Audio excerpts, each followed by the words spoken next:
जिस समस्त पद में, द्वंद्व समास में लिखो बेटा, जिस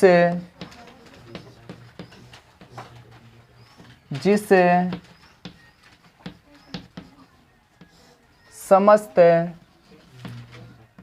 पद में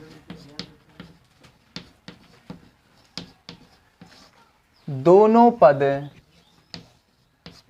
जिस समस्त पद में दोनों पद प्रधान हो, जिस समस्त पद में दोनों पद प्रधान हो तथा प्रत्येक दो पदों के बीच, तथा प्रत्येक दो पदों के बीच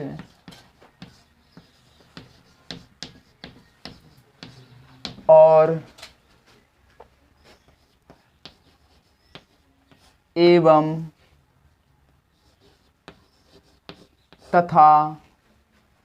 तथा प्रत्येक दो पदों के बीच और एवं तथा या अथवा आदि में से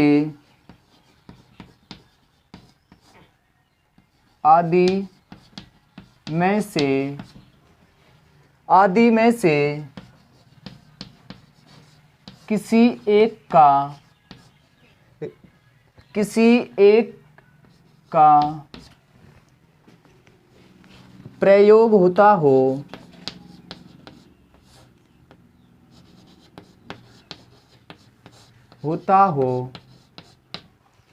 आदि में से किसी एक का प्रयोग होता हो तो वहाँ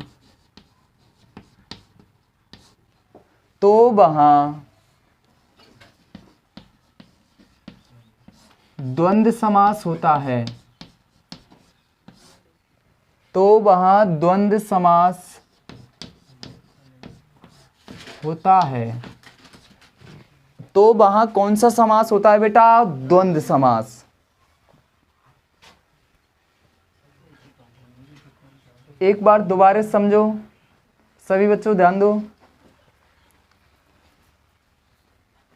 जिस समस्त पद में दोनों पद प्रधान हो, जिस समस्त पद में दोनों पद क्या हो बेटा?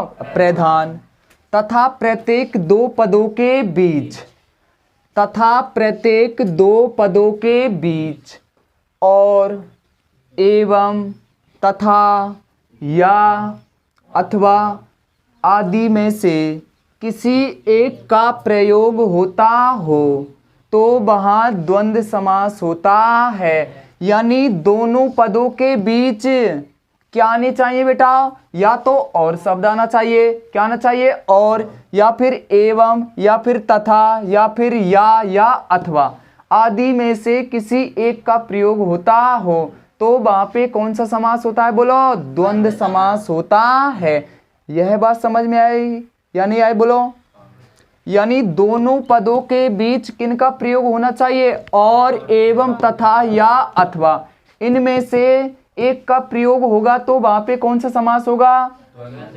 द्वंद्व समास। जैसे मैं आपसे बोलूं दाल रोटी, दाल रोटी का विग्रह क्या होगा बेटा? दाल और रोटी। यानी किसका प्रयोग होगा? और का हो गया। मैं आपसे बोलूं रुपया पैसा, रुपया या पैसा, किसका प्रयोग हो गया बेटा? या का हो गया। समझ में आया नहीं आया? बोलो। इसके बाद में विशेष डाल के लिखो बेटा, विशेष। विशेष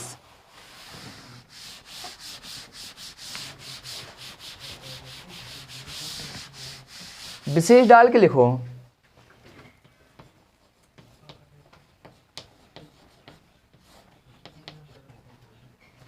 एक से 10, एक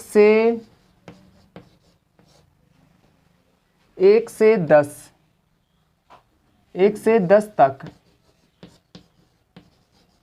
तथा जीरो वाली 1 से 10 तक तथा 0 वाली एवं 9 अंक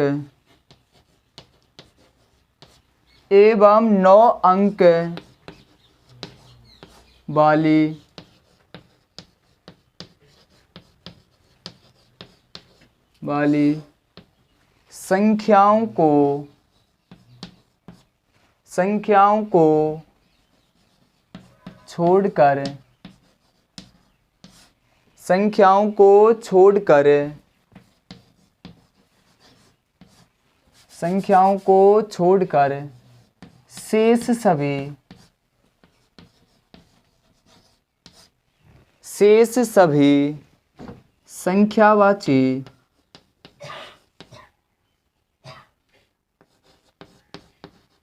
शेष सभी संख्यावाची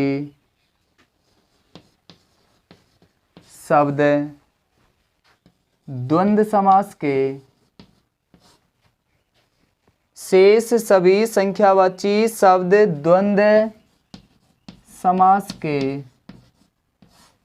द्वंद्व समास के उदाहरण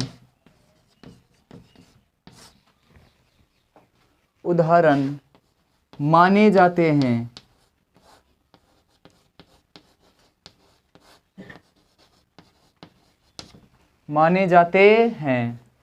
लिख ले बेटा यहाँ तक। एक बार दोबारा से समझो।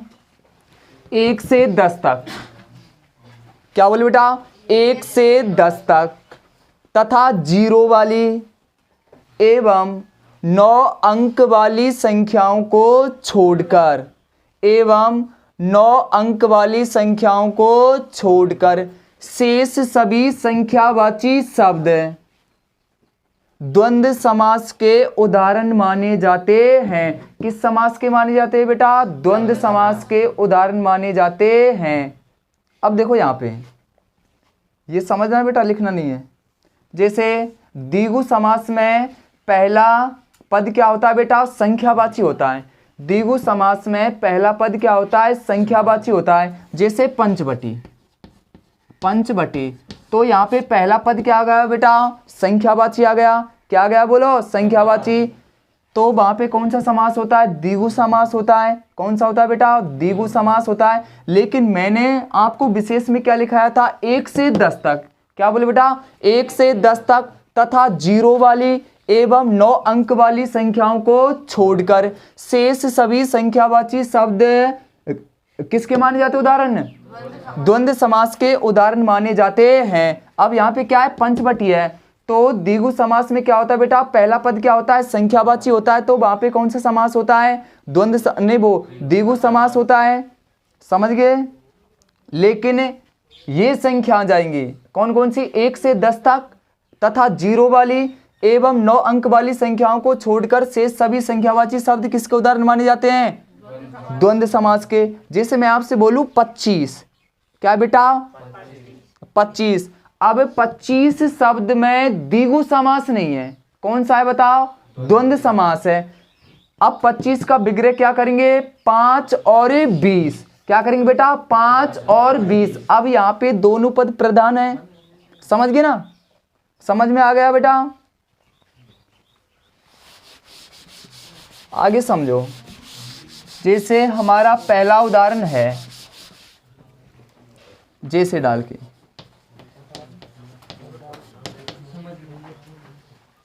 सितासित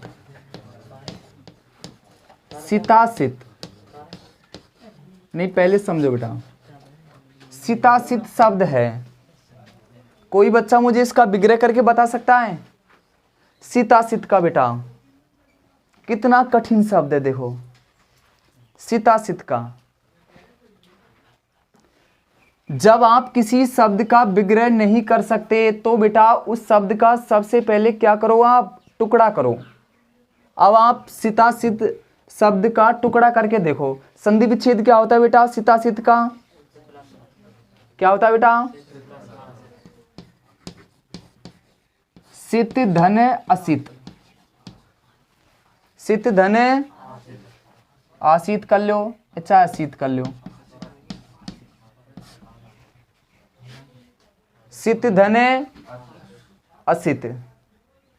अब बताओ इसका विग्रह क्या होगा? नहीं कर सकते, सितासित का विग्रह नहीं कर सकते बेटा। अब देखो सित का अर्थ होता है बेटा काला, सित का अर्थ क्या होता है? काला। मैंने आपको क्या बताया था? अगर किसी शब्द के आगे, क्या बोले? अगर किसी शब्द के आगे क्या लगा हुआ हो? ए उपसर्ग लगा हुआ हो, तो ए हमेशा ना का अर्थ देता है। किसका अर्थ देता है बेटा? ना का। तो बताओ असित का अर्थ क्या हो जाएगा? सफेद। क्या हो जाएगा? सफेद। भाई काला तो होगा ही नहीं, क्योंकि क्या जोड़ा हुआ है? ए उपसर्ग जोड़ा हुआ है। तो ए उपसर्ग किसका अर्थ देता है? बोलो, ना का अर्थ देता है। तो असित का अर्थ क्या हो गया बेटा? सफेद। क्या हो गया? बोलो, सफेद। अब तो विग्रह कर देंगे इसका, यानी सित और असित, यानी काला और सफेद। क्या हो जाएगा बेटा विग्रह? काला और सफेद। समझ में आने आया? बोलो, सितासित का समझ गए? एक बार परिभाषा को देखो क्या कहती है? जिस समस्त पद में दोनों पद प्रधान हो। अब देखो इस, यह तो क्या हो गया बेटा? समस्त पद। यह क्या है? बोलो, समस्त पद। सितासित हमारा कैसा पद है? समस्त। कैसा पद है बेटा? समस्त। जिस समस्त पद में दोनों पद प्रधान हो। जब हम सितासित का क्या करते हैं? विग्रह, तो क्या होता है बेटा? सित धने असित। क्या होता है? सित धने असित। तो यानी सित और असित क्या हो गए? दो पद हो गए। क्या हो गए बेटा? दो पद हो गए। तो यहाँ पे सित का अर्थ क्या होता है? काला। सित का अर्थ क्या होता है? बोलो, काला। और असित का अर्थ क्या होता है बेटा? सफेद। अब इसका विग्रह कर देंगे, सित और असित, या बोले तो काला और सफेद। अब दोनों पद इसमें प्रधान है कि नहीं? बोलो, जिस समस्त पद में, हमारा समस्त पद क्या है बेटा? सितासित। जिस समस्त पद में दोनों पद प्रधान हो। अब यहाँ पे दोनों पद कौन से आ गए बेटा? सित और असित। ये क्या है? हमारे दोनों पद प्रधान हो तथा प्रत्येक दो पदों के बीच। अब इन दो पदों के बीच, एक ये पद है और एक ये पद है, इन दो पदों के बीच और, एवं, या, तथा, अथवा आदि में से किसी एक का प्रयोग होता हो, तो वहां कौन सा समास होता है बेटा? द्वंद्व समास होता है। अब देखो सित और असित, यानी किसका प्रयोग हो रहा है? दो पदों के बीच और का प्रयोग हो रहा है, या सित या आसित, सित या असित। क्या बोले बेटा? सित या असित, या सित अथवा असित। समझ गए बेटा? यानी प्रत्येक दो पदों के बीच और, एवं, या, तथा, अथवा आदि में से एक का प्रयोग हो रहा है, तो बताओ कौन सा समास हो जाएगा? बोलो, द्वंद्व समास हो गया। कौन सा हो गया बेटा? द्वंद्व समास हो गया। समझ में आ गया? बिल्कुल कंप्लीट आ गया। जैसे मैं आपसे बोलूं,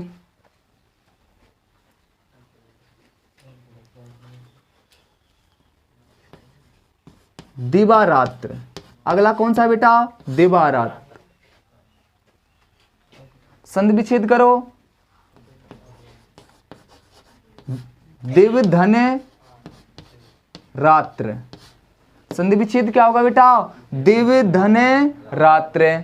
अब बताओ दिव का अर्थ क्या होता है? दिन। दिव का अर्थ क्या होता है बेटा? दिन। और रात्र का अर्थ क्या होता है? रात। तो बताओ इसका विग्रह क्या हो जाएगा? दिन और रात। क्या हो जाएगा इसका विग्रह? दिन और रात। समझ गए? जैसे अगला उदाहरण है हमारा जलवायु। क्या है बेटा? जलवायु का विग्रह क्या होगा? जल और वायु। क्या हो जाएगा इसका विग्रह जलवायु का? जल और वायु। समझ गए? जैसे अगला है हरिहर। हरिहर, हरिहर का विग्रह क्या हो जाएगा? हरि माने क्या होता है बेटा? विष्णु। और हरि माने बंदर भी होता है, हरि माने भगवान भी होता है। समझ गए? और हरि किसे कहते हैं? हरि किसको कहते हैं? महादेव को। किसको कहते हैं बेटा? महादेव को या शिव को कहते हैं। तो इसका विग्रह क्या हो जाएगा? विष्णु और शिव। विग्रह क्या हो जाएगा बेटा, विष्णु और शिव। समझ गए, मैं आया नहीं आया बोलो। अगला उदाहरण जैसे सीता तप। अगला उदाहरण कौन सा है बेटा, सीता तप। अब इसका संधि विच्छेद करो सीता तप का। शीत धने आतप, संधि विच्छेद क्या होता है बेटा, शीत धने आतप। शीत माने क्या होती है बेटा, सर्दी। शीत माने क्या होती है बोलो, सर्दी। और आतप माने क्या होती है, धूप। आतप माने क्या होती है बोलो, धूप। तो बता इसका विग्रह क्या करेंगे सीता तप का, शीत या आतप, यानी सर्दी या धूप।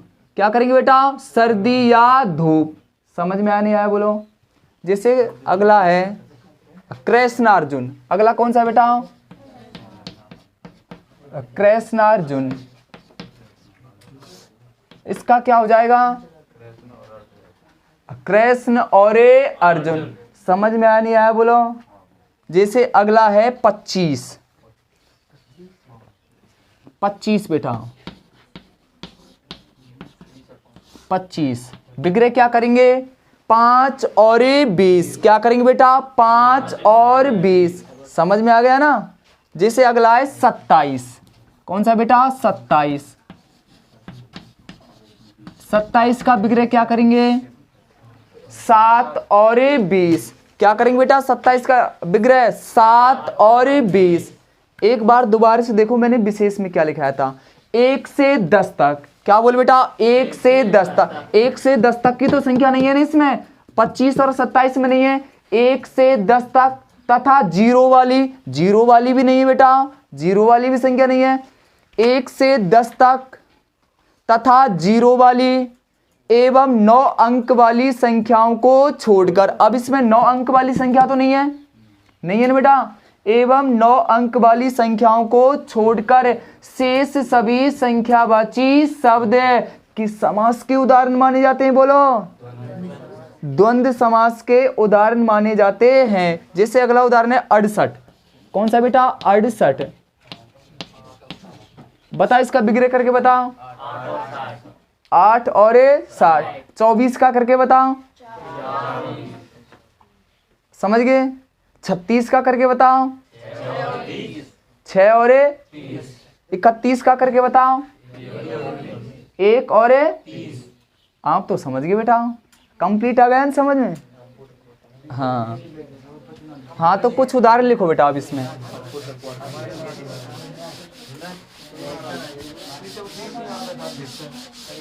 लिखो बेटा,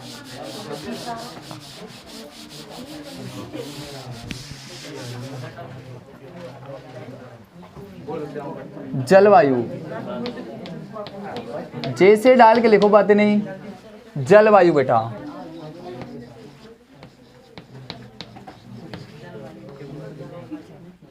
जलवायु का विग्रह क्या हो जाएगा, जल और वायु। जल और वायु, जल और वायु।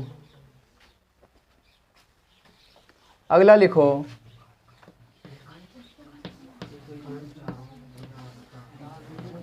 दाल रोटी। विग्रह क्या हो जाएगा बेटा, दाल और रोटी। विग्रह क्या होगा इसका बोलो, दाल और रोटी।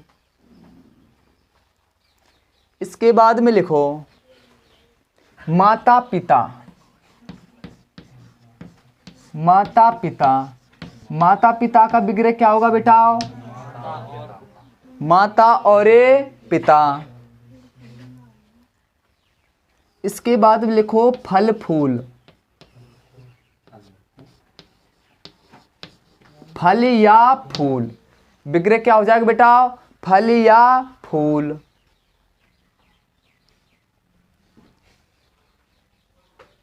इसके बाद अगला लिखो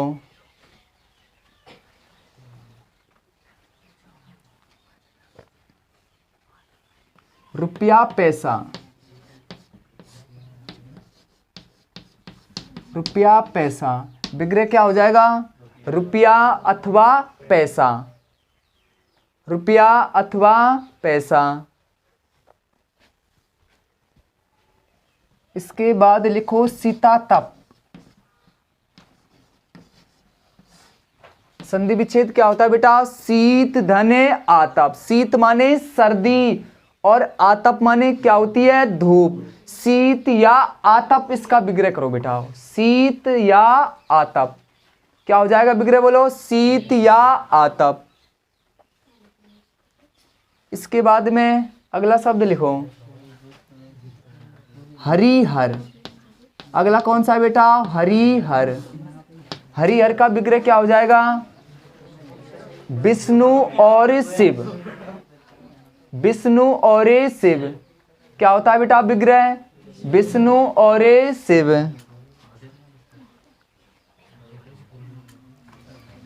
इसके बाद अगला लिखो कृष्णार्जुन। कृष्णार्जुन का क्या होता है बेटा विग्रह? कृष्ण और अर्जुन।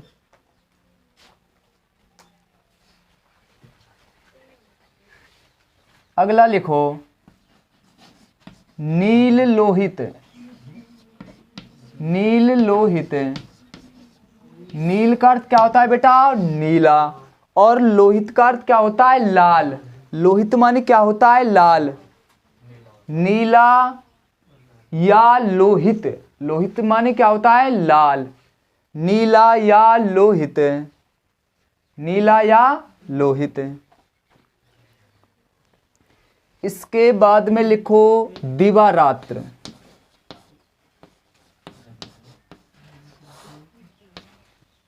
दिवारात का बेटा मैंने संधि विच्छेद क्या बताया था? दिव धने रात्र। दिव माने क्या होता है? दिन, और रात्र माने रात। तो इसका विग्रह क्या हो जाएगा बेटा? दिन और रात। दिन और रात।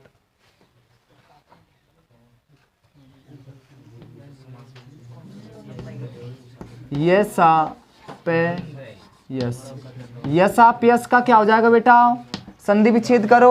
यस धने अपयस। यस धने अपयस। तो बताओ बेटा इसका विग्रह क्या हो जाएगा? यस या अपयस। विग्रह क्या होता है बोलो इसका? यस या अपयस। इसके बाद में लिखो शस्त्रास्त्र। अगला कौन सा बेटा? शस्त्रास्त्र। संधि विच्छेद करो। शस्त्र धने अस्त्र। तो इसका विग्रह क्या हो जाएगा? शस्त्र या अस्त्र। विग्रह क्या हो जाएगा बेटा इसका? शस्त्र या अस्त्र। शस्त्र या अस्त्र। इसके बाद में अगला लिखो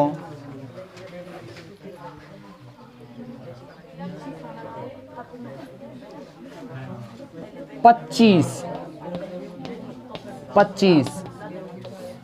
25 का विग्रह क्या होगा बेटा? 5 और 20। विग्रह क्या हो जाएगा? 5 और 20। इसके बाद में लिखो 27।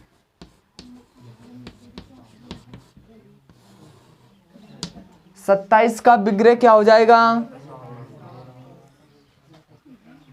7 और 20। 27 का क्या होगा बेटा? 7 और 20। इसके बाद में लिखो 68। 68 का विग्रह क्या होगा बेटा? 8 और 60। इसके बाद में लिखो 31। 31 का क्या होगा? 1 और 30। 31 का क्या हो जाएगा बोलो? 1 और 30। इसके बाद लिखो 24। 24 का क्या हो जाएगा बेटा? 4 और 20। इसके बाद में लिखो बेटा 36। 36 का क्या हो जाएगा? 6 और 30। 36 का क्या होगा बोलो? 6 और 30।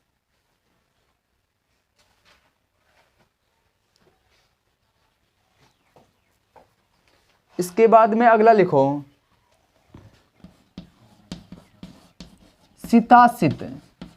सितासित का बेटा संधि विच्छेद क्या बताया था मैंने? सित धने असित। सित धने असित। सित का अर्थ क्या होता है बोलो? काला। और असित का अर्थ क्या होता है? सफेद। तो इसका बेटा विग्रह लिखो, सित या असित। सित या असित।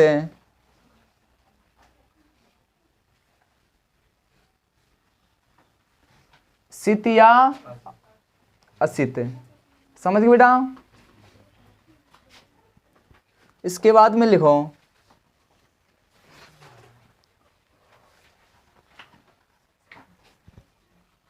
भाई बहन। भाई बहन, ये तो बेटा सीधा सा है, इसमें कोई दिक्कत है किसी बच्चे को? बोलो।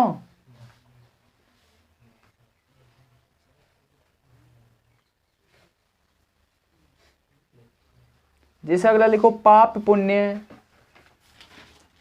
पाप या पुण्य।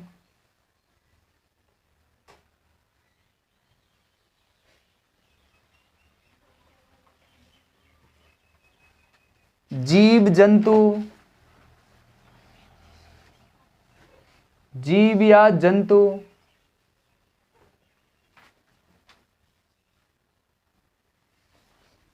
अपना पराया। अपना या पराया। अपना पराया। अपना या पराया।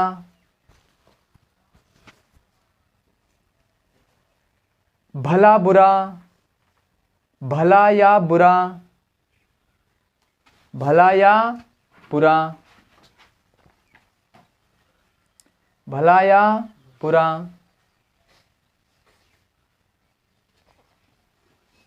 भला या बुरा।